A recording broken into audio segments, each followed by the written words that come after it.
نازاد ازل ہے لیقاف کا سیدہ فاطمہ.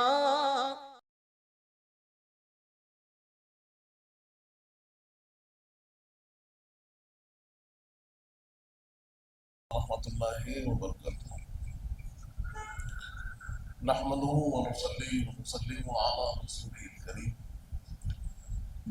وعلى آله الطيبين الطاهرين وأصحابه الأكرمين أجمعين وعلى من تبعهم بإحسان إلى يوم الدين. أما بعد، وقال تعالى في شأن حبيبه الكريم: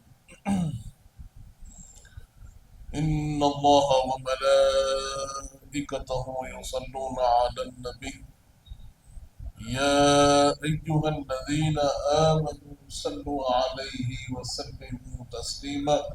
اللهم صل على سيدنا محمد وعلى آل سيدنا مولانا محمد وبارك وسلم. برادران عزیز، جیسے آپ سب سماعت فرما رہے تھے کہ ہم نے دین اسلام کے اندر اپنی پسندیدہ چیز کو قربان کرنے کا جو اہتمام ہے اور اللہ کی راہ میں دینے کی جو اہمیت ہے اس کو ہم نے سماعت کیا.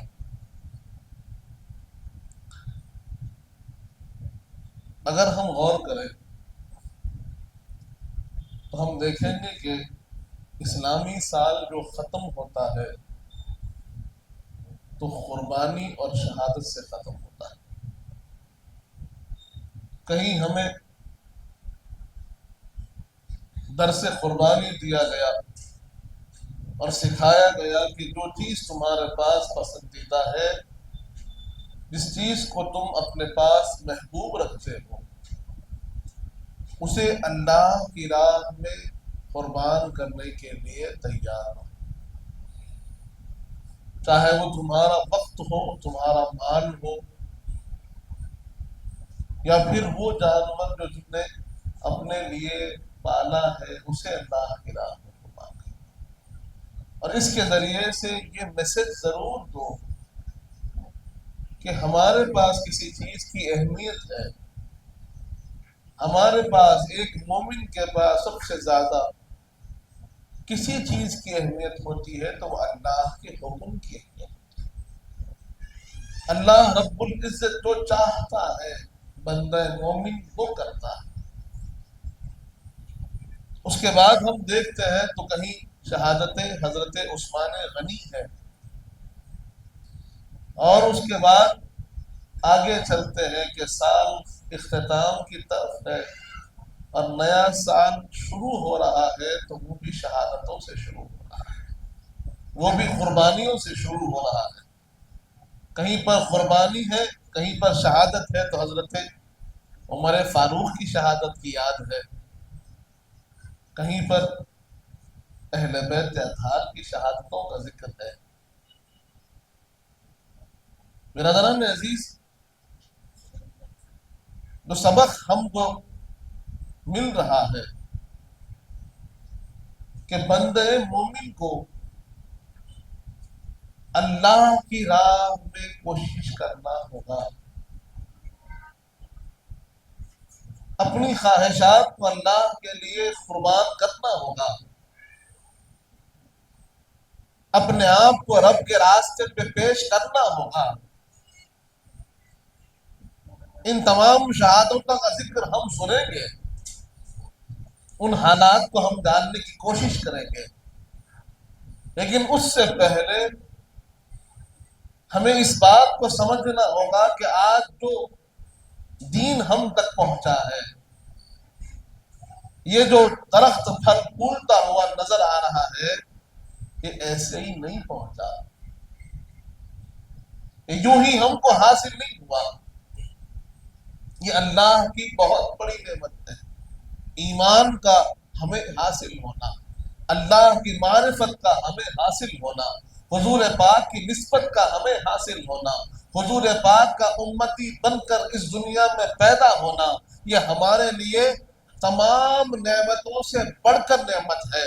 جتنی نعمتیں اللہ نے ہم کو دی ہے صبح سے شام تک، جو نعمتیں ہم آج اللہ کی استعمال کر رہے ہیں، جس سے ہم مستفید ہو رہے ہیں، ان تمام نعمتوں سے بڑھ کر رب کی کوئی نعمت ہے تو وہ ایمان ہے، وہ دین اسلام ہے۔ اور آج افسوس اس بات کا ہو رہا ہے کہ ہمارے مومنین کے مزاجوں میں، ان کی روزمرہ صبح شاموں میں اگر کسی چیز کی اہمیت ختم ہوتی ہوئی نظر آ رہی ہے تو وہ دین اسلام کی اہمیت ختم ہوتی ہوئی نظر آ رہی ہے، وہ قرآن کی اہمیت ہے جو ختم ہوتی ہوئی نظر آ رہی ہے، وہ حضور پاک کی محبت اور سنتوں کی اہمیت ہے جو ختم ہوتی ہوئی نظر آ رہی ہے۔ اور ہم دیکھ رہے ہیں کہ ہمارا اپنا بچہ، ہمارا اپنا بھائی دنیا میں، دنیاوی تعلیم میں، دنیاوی عیش و عشرت میں، دنیاوی طلب میں اتنا اپنے آپ کو مغو کر چکا ہے، اتنا اس میں ڈوب چکا ہے کہ اسے دین اسلام ایک رسم نظر آ رہی ہے، اسے یہ معلوم نہیں ہو رہا ہے کہ یہی جینے کا طریقہ ہے، یہی جینے کا سلیقہ ہے، یہی راہ ہے کہ جس پہ چل کر رب حاصل ہوتا ہے، جس پہ چل کر حضور پاک کی معیت حاصل ہوتی ہے، جس پہ چل کر دنیا اور آخرت کی کامیابی حاصل ہوتی ہے۔ یہ چیز آج ہمارے اندر سے نکلتی چلی جا رہی ہے۔ ایسے محسوس ہو رہا ہے کہ رسمن ہم دین کو اختیار کرے ہوئے ہیں، جب چاہو دین چھوڑ دو، جب پسند آئے تو دین اختیار کر دو۔ برادران عزیز، ایسا طریقہ نہیں ہوتا۔ لوگوں نے دین کے لیے سب کچھ قربان کیا ہے، ہر چیز جو ان کے پاس تھی انہوں نے دین کے لیے لٹا دی، اور اس کے بعد ہم تک یہ دین پہنچا ہے۔ گھر بار لٹا ہے اہل بیت اطہار کا، حضور پاک کا خانوادہ سارا اس دین کے لیے قربان ہو گیا، تب جا کر یہ دین پہنچا ہے۔ حضور پاک نے اس دین کے لیے بڑی مشقتیں اٹھائی ہیں، بڑی تکلیفیں اٹھائی ہیں، بڑی اپنے آپ پر اس ظلم کو سہا ہے تو یہ دین پہنچا ہے، جسے آج ہمارے بچے فراموش کر رہے ہیں، جسے آج ہمارے نوجوان فراموش کر رہے ہیں۔ جس دین کے لیے ان کے پاس وقت نہیں ہے، وہی دین ان کی زندگی ہے، اس بات کو وہ نہیں سمجھ رہے ہیں۔ وہی دین ان کی کامیابی ہے، اس بات کو وہ نہیں سمجھ رہے ہیں۔ یہی دین ان کا مقصد ہے، اس بات کو وہ نہیں سمجھ رہے ہیں، اور وہ اپنے مقاصد کو کسی اور طرف ڈالے ہوئے ہیں، کوئی اور چیز کی طلب میں لگے ہوئے ہیں۔ اس کے بعد کہتے ہیں کہ یہ پریشانی کیوں، یہ حیرانی کیوں؟ ارے تم نے اپنے حقیقت کو، اپنے مقصد کو چھوڑا ہوا ہے، پھر پریشان نہیں ہوں گے تو کیا؟ برادران عزیز، آج اگر ہم اپنی زندگی کو اٹھا کر دیکھیں، میں بار بار اس بات کی طرف توجہ دلا رہا ہوں کہ ہماری زندگی کا بڑا حصہ ہم کہاں گزار رہے ہیں، کس کے حصول کے لیے گزار رہے ہیں، ہماری محنت کا بڑا حصہ کس طرف جا رہا ہے۔ دیکھیے، اسے کچھ بھی نام نہیں ہوئی، آپ کسی نام سے بھی آپ اس کو یاد کیجئے، لیکن ذرا غور کریے کہ ہم بڑا حصہ کہاں دے رہے ہیں، وقت کا بڑا حصہ کہاں جا رہا ہے، ہماری زندگی کا بڑا حصہ، ہماری محنت و مشقت کا بڑا حصہ کس طرف ہے۔ کسی اور کو بولنے کی ضرورت نہیں، ہم خود اپنا جائزہ لیں گے تو ہم خود اس کی گواہی دیں گے کہ 24 گھنٹوں میں 10 گھنٹے 15 گھنٹے کہاں گزر رہے ہیں، کس چیز کی طلب میں۔ جس کے پاس جتنی اہمیت ہوتی ہے اس کی اتنی ہی کوشش کرتا ہے۔ ہمارا زبان سے کہنا تو یہ ہے کہ ہم قرآن کے لیے، اسلام کے لیے، دین کے لیے، اللہ کے حکم کے لیے اپنے آپ کو پیش کیے ہوئے ہیں، لیکن ہماری روزمرہ روٹین اس بات کی گواہی نہیں دیتی، ہماری نمازیں اس کی گواہی نہیں دیتی، ہماری عبادت کا طریقہ اس بات کی گواہی نہیں دیتا۔ ہم نمازیں بالکل مختصر پڑھتے ہیں، ہمارا ذکر بڑا مختصر سا ہو چکا ہے، اور ہم اکثر حصہ دنیا طلبی میں گزار رہے ہیں، کیا یہ بات اس بات کی طرف ہمیں توجہ نہیں دلا رہی ہے کہ کہیں نہ کہیں نادانستہ طور پر انجانے میں ہم دنیا کی طرف بہت زیادہ جھک چکے ہیں، جبکہ وہ ہمارا مقصد عین نہیں ہے، وہ ہمارا کامیابی کا ذریعہ نہیں ہے، وہ تو دنیا میں اسی لیے جی رہے ہیں تاکہ دین پر چل سکے، یہ اسباب اختیار کر سکے اور اپنے آپ کو اللہ کے حکم کا پابند بنا سکے، لیکن ہم نے جو ذریعہ تھا اسے مقصد بنا لیا، جو مقصد تھا اسے ہم نے ذریعہ کر دیا۔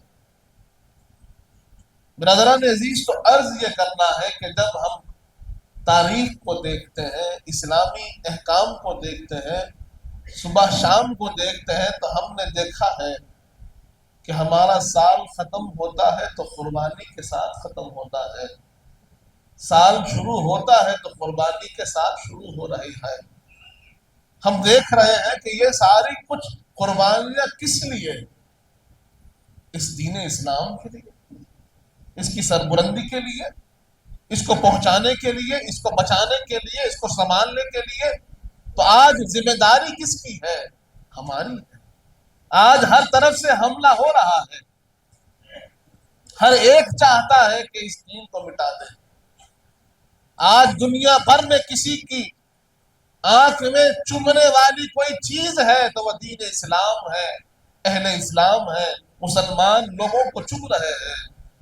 وجہ کیا ہے؟ کیونکہ وہ جانتے ہیں اس کی اہمیت، وہ جانتے ہیں کہ اگر یہ اس کی حقیقت پر آ جائے تو اس سے حق، اس سے صحیح، اس سے بنیادی کوئی دین نہیں ہے، اور وہ اس کو مٹانے کی کوشش میں لگے ہوئے ہیں، اور جو اس کے علمبردار ہیں، جن کی ذمہ داری ہے، وہ اس کو سنبھالنے میں نہیں لگے ہوئے ہیں، اس کو بچانے کی کوشش نہیں کر رہے ہیں، اس کی جو خدمت کرنا ہے وہ کرنے کی کوشش نہیں ہے۔ برادران عزیز، یہ کیسے ممکن ہے کہ وہ صحابہ کرام کی ذات ہے، اہل بیت اطہار کی ذات ہے، جنہوں نے سب کچھ لٹا دیا اور ہم تک اس دین کو پہنچایا، اور ہم ہیں کہ اس کو سنبھالنے کو بھی تیار نہیں، اس کو اپنے ہاتھوں میں تھامنے کو بھی تیار نہیں، اس کے لیے اپنا وقت، اپنی کوشش دینے کو تیار نہیں۔ برادران عزیز، آج اہل اسلام سے قربانی کے طور پر ان کا وقت مانگا جا رہا ہے، ان کی توجہ مانگی جا رہی ہے، ان کا اہتمام مانگا جا رہا ہے، اور وہ وقت دینے کو بھی تیار نہیں ہے، اہتمام کرنے کو بھی تیار نہیں ہے، دین اسلام کے لیے اپنے آپ کو پیش کرنے کو تیار نہیں۔ پھر کیسے ہم کہہ سکتے ہیں کہ ہم نے اپنی ذمہ داری نبھائی ہے؟ کیا صورت لے کے جائیں گے؟ کیا کسی کو یہ خیال نہیں ہوتا ہے کہ یہ سانسیں جو چل رہی ہے اس کی انتہا، اختتام بند ہونے سے ہی ہے؟ یہ سانسیں بند ہونے والی ہے، یہ ہمیشہ چلنے والی نہیں ہے، اور یہ بھی نہیں ہے کہ سانس بند ہوتے ہی معاملہ ختم ہو جائے گا، نہیں، بلکہ معاملہ تو وہاں سے شروع ہوگا، حساب وہاں سے شروع ہوگا، امتحان کا نتیجہ تو وہاں ملنے والا ہے۔ ہمارا کیا حاصل ہے ہمیں وہاں معلوم ہوگا کہ ہم نے کیا کمایا ہے اور کیا گوایا ہے۔ کیا ہمیں اس وقت کے لیے تیار ہونا نہیں ہے جہاں رب ہم سے پوچھے گا کہ تم نے اپنی زندگی کے بارے میں کیا کیا؟ تمہاری یہ ذمہ داری تھی، کیا تم نے نبھائی؟ تمہارا یہ فرض تھا کہ تم نے نبھایا؟ تمہارے لیے ہم نے دین اسلام کو دیا، کیا تم نے اس کی حقیقت میں خدمت کی کہ نہیں کی؟ یہ سوال ہونے والا ہے اور ہم کو جواب دینا ہے۔ آج کے یہاں کے سوالات، یہاں کے مسائل سے ہم بھاگ سکتے ہوں گے، وہاں سے کوئی فرار نہیں، وہاں سے کوئی لوٹنا نہیں ہے، وہاں پر کوئی چھپنا نہیں ہے، وہاں پر جواب دینا ہی ہوگا، اور یہاں تیاری مضبوط ہوگی تو وہاں جواب مضبوط ہوگا. یہاں تیاری کمزور ہوگی. یہاں پر اگر حضور پاک سے ہم دور ہوں گے, یہاں پر حضور پاک کے طریقے سے ہم دور ہوں گے, یہاں پر اللہ کے ذکر سے اگر ہم دور ہوں گے, یہاں پر اگر غفلتوں میں زندگی گزارتے ہوں گے, یہاں پر اگر اللہ کے گھر سے نہ جڑے ہوں گے, اگر اللہ کا ذکر ہماری زبانوں سے نکلتا نہ ہوگا, تو پھر وہاں بھی نہیں نکلے گا. یہ بات کو ہم کو جاننا ہے. ہر ایک کو وہ منزل پہ پہنچنا ہے, کوئی پہلے کوئی بعد میں, کسی کو اس سے چھٹکارا نہیں. اور جس دنیا کے لیے ہم کام کر رہے ہیں, جس دنیا کے لیے ہم دوڑ و بھاگ کر رہے ہیں, جس دنیا کے لیے اتنی مشقت و محنت کر رہے ہیں, وہ ہر ایک چیز یہیں چھوڑ کر ہم کو جانا ہے, یہیں چھوٹنے والی ہے. وہی اولاد جس کی آج ہم اس کے لیے مشقت کر رہے ہیں, وہی اولاد ہم کو لے جا کر ہماری خبروں میں لٹانے والی ہے, اپنے گھر میں رکھنے والی نہیں ہے. وہی اولاد ہمارے اوپر مٹی ڈالنے والی ہے. لیکن وہ رب ہے جو ہم کو پوچھے گا. جس کو آج ہم بھولے ہوئے ہیں اسی کے سامنے جانا ہے. جس کی نسبتوں کا آج ہم نے چھوڑا ہے, جس دین کی ہم مشقت کو چھوڑے ہیں, وہی دین کام آنے والا ہے. وہی آقا کریم کی محبت کام آنے والی ہے. وہی رب کا ذکر, وہی رب کا حکم کام آنے والا ہے. اس سے آج ہم فراموش کر کے بیٹھے ہیں. برادران عزیز, اللہ کے لیے اپنی زندگیوں میں سدھار لانے کی ضرورت ہے. دین اسلام سے جڑنے کی ضرورت ہے, قرآن سے جڑنے کی ضرورت ہے, حضور پاک سے جڑنے کی ضرورت ہے, اہل بیت اطہار سے جڑنے کی ضرورت ہے. ایسا نہ ہوگا تو پھر اللہ ہی محافظ ہمارا کیا ہوگا. ہمارے پاس جیسے میں نے عرض کیا کہ قربانی ہر لمحہ سکھائی گئی, ہر مہینہ ہم کو سکھا رہا ہے کہ یہاں کس کی قربانی ہوئی ہے, کس نے کیسی قربانی دی ہے. لیکن آج ہم اپنے آرام کی قربانی دینے کو تیار نہیں, آج ہم اپنے وقت کی قربانی دینے کو تیار نہیں. شہادت حضرت عمر فاروق ہمارے سامنے ہے. پہلی محرم وہ تاریخ شہادت حضرت عمر فاروق ہے کہ آپ کو ظلم کرتے ہوئے شہید کر دیا گیا. خلیفۃ المسلمین, خلیفہ کی کرسی پہ بیٹھے ہوئے ہیں, ایسے بلند و بالا شخصیت کو شہید کر دیا گیا. اور یہ بات کا اعلان کر دیا گیا کہ جو اسلام کے لیے اپنے آپ کو پیش کرتا ہے لوگ اسے برداشت نہیں کریں گے. آپ کو شہید کیا گیا پہلی محرم کو, اور ہم آج دیکھ رہے ہیں کہ لوگ شہادت حضرت عمر فاروق کو یاد کرنے سے کو چھوڑ کر ایک طریقہ اپنا لیے ہے کہ نیا سال مبارک ہو, نیا سال مبارک ہو. ارے کس چیز کی مبارکباد ہے؟ آپ کا سال ختم ہوتا ہے تو قربانی کے ساتھ, سال شروع ہوتا ہے شہادت کے ساتھ. اور دین اسلام پر چلنے والا وہ مومن حقیقی اپنے آپ کو دین اسلام سے جوڑنے کی جگہ غیروں کا طریقہ اختیار کرتا ہوا سال نو کی مبارکباد پیش کر رہا ہے اور کہہ رہا ہے کہ سال مبارک ہو, نیا سال مبارک ہو. ارے کس بات کی مبارکباد ہے؟ تیرے ایک سال کے جائزے کو لے کر دیکھ, پلٹ کر دیکھ کہ تو نے ایک سال میں کیا کیا ہے. کتنی نمازیں تجھ سے چھوٹی ہے, کتنے احکام تجھ سے چھوٹے ہیں, کتنی سنتیں تجھ سے چھوٹی ہے, کتنی بار تو نے گناہوں کے راستے پر اپنے قدم بڑھائے ہیں, تیری آنکھیں کتنی بار بے حیائی کی طرف اٹھی ہے. اس کے بعد کیا ہے کہ نیا سال مبارک ہے, یہ سال حسرتوں بھرا سال ہے, افسوس کا سال ہے کہ میں نے گناہوں میں سال کو گزار دیا, غفلتوں میں سال کو گزار دیا, رب کے حکم کو چھوڑ کر سال کو گزار دیا, اور اس کے بعد پھر کہتا ہے سال مبارک ہو. شہادتوں کو بھول گیا, سال مبارک ہو. کس بات کی مبارکباد دے رہا ہے؟ اپنی بربادی کی, اپنے گناہوں کی, اپنی ناکامیوں کی, یا موت کے ایک سال قریب ہونے کی؟ غور کیا جائے. ایک مومن بے وقوف نہیں ہوتا, سمجھدار ہوتا ہے. حدیث پاک میں آیا ہے کہ مومن سمجھدار ہوتا ہے, عقل مند ہوتا ہے, اور عقل مند کو یہ بات سزاوار ہے کہ وہ اپنے نقصان پر جائزہ لے, وہ اپنے نقصان پر حساب کرے, وہ اپنے نقصان کو کی بھرپائی کرنے کی کوشش کرے. نقصان پر مبارکبادی نہیں ہوتی. نقصان پر خوشی کا اظہار نہیں ہوتا، نقصان پر کوئی ایک دوسرے کو مبارکباد نہیں دیتا، نقصان پر بھرپائی کا حساب ہوتا ہے کہ میں نے کتنی غلطیاں کی ہے، آئندہ سال نہیں کروں گا، کتنی خرابیاں مجھ سے ہوئی ہے، آئندہ سال نہیں ہوگی، کتنے گناہ مجھ سے ہوئے ہیں، آئندہ سال نہیں ہوں گے، رب کی بارگاہ میں کتنا دور رہا، آئندہ سال میں اور رب سے قریب ہو جاؤں گا، سنتوں سے قریب ہو جاؤں گا، حضور پاک کے طریقے سے قریب ہو جاؤں گا، صحابہ کرام کے اسوہ سے قریب ہو جاؤں گا، شہادتوں کو یاد کروں گا۔ اگر میں قربانی نہیں دے سکتا، اپنے وقت کی تو دوں، مال کی تو دوں، اور رب کی رضا کو حاصل کروں۔ کیا یہ ہم سے نہیں ہو رہا ہے؟ کیا آج ہم غفلتوں پہ غفلتیں کر رہے ہیں اور اس کے بعد بھی کہہ رہے ہیں کہ یہ کیسی مبارکباد ہے؟ برادران عزیز، میرا بنیادی مقصد آپ کے سامنے یہاں کچھ عرض کرنے کا یہی ہے کہ اسلام کی قربانیوں کو سمجھیں، صحابہ اکرام کی قربانیوں کو سمجھیں، اہل بیت اطہار نے جو قربانیاں دی ہیں اس مقصد کو سمجھیں، ان کی قربانیوں کو رائگاں جانے نہ دیں۔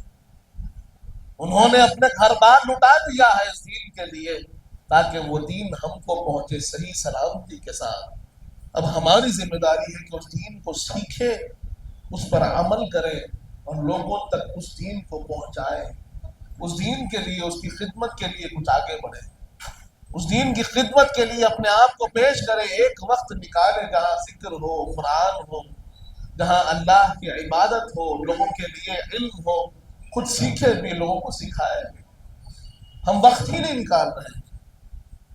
اپنے وقت میں دین اسلام کا بڑا حصہ رکھیے، اللہ کے ذکر کا حصہ رکھیے، قرآن میں پڑھنے، قرآن سمجھنے کا حصہ رکھیے، سنتوں کو سیکھنے کا حصہ رکھیے، خود بھی سیکھیے، اپنے بچوں کو سکھائیے، انہیں بتائیے اہل بیت اطہار کی قربانیاں کیا ہیں، ان کی محبت کیا ہے، ان کی اہمیت کیا ہے، انہوں نے کیسے زندگی گزاری ہے اور کیسے اپنے آپ کو اللہ کے لیے پیش کیا۔ صحابہ اکرام کی اہمیتوں کو سمجھے، ان کی قربانیوں کو بتائیے، ان کی شہادتوں کا ذکر ہو، کہ شہادتیں کیوں ہوئی، حالات کیا ہوئے، اس کو ضرور سکھائیے۔ اور اگر ہمارے بچے صحیح علم حاصل نہیں کریں گے تو آج ایسے بہت سے ذریعے آ گئے جہاں پر ان کو بھٹکایا جا رہا ہے، ایسے راستے ان کے سامنے فراہم ہو گئے ہیں کہ جس کے ذریعے سے وہ غلط علم کو سیکھ رہے ہیں، غلط چیزیں ان کے سامنے حاضر ہو رہی ہے، تاریخ کو توڑ مڑوڑ کر پیش کر دیا جا رہا ہے، اور لوگوں کو حضور پاک کی سنتوں سے، حضور پاک کی محبت سے دور کرنے کی کوشش، اہل بیت اطہار سے دور کرنے کی کوشش کی جا رہی ہے۔ اور اگر ایسا ہوگا تو پھر لوگ گمراہی کی طرف چلے جائیں گے۔ اسی لیے ہماری ذمہ داری ہے کہ ہم اپنے بچوں کو صحیح علم دیں، ہم اپنے بچوں کو سکھائیں کہ صحیح راستہ کیا ہے، کامیابی کا راستہ کیا ہے، کس کا کیا مقام ہے۔ انشاءاللہ آئندہ ہفتوں میں اور آئندہ آنے والے ایام میں ہم کوشش کریں گے کہ ہم اہل بیت اطہار کی سیرت پاک کو پڑھیں، حضور پاک صلی اللہ علیہ وسلم کا جو معاملہ، جو تعلق رہا ہے، اس تعلق کو سیکھیں، صحابہ اکرام کا تعلق کیسا رہا ہے اہل بیت اطہار سے، اس کو سیکھیں۔ یہ ضروری ہے کہ ہم اپنا وقت، اپنی کوشش اللہ کی راہ میں لگائیں، اللہ کی راہ میں لگائیں، ہماری جو ذمہ داری ہے اس کو پورا کرنے کی کوشش کریں۔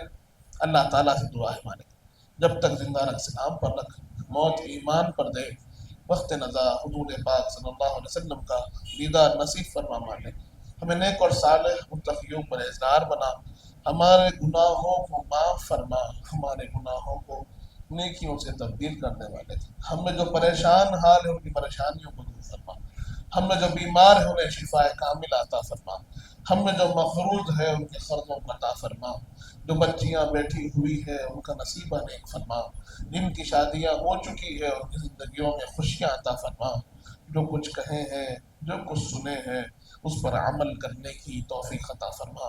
حضور پاک صلی اللہ علیہ وآلہ وسلم کا سچا غلام و امتی بنا مالک، اہل بیت اطہار کا سچا غلام بنا، صحابہ اکرام کا چاہنے والا بنا، اولیاء اللہ کا چاہنے والا بنا، ان کے بتائے ہوئے راستے پر چلنے کی توفیق عطا فرما۔ صلی اللہ تعالی علی خیر خلقہ سیدنا محمد وعلی آلہ وصحبہ وسلم والحمد سرکار آپ کا محتاج کرم ہے، نسبت کی قسم ہے، نسبت کی قسم ہے۔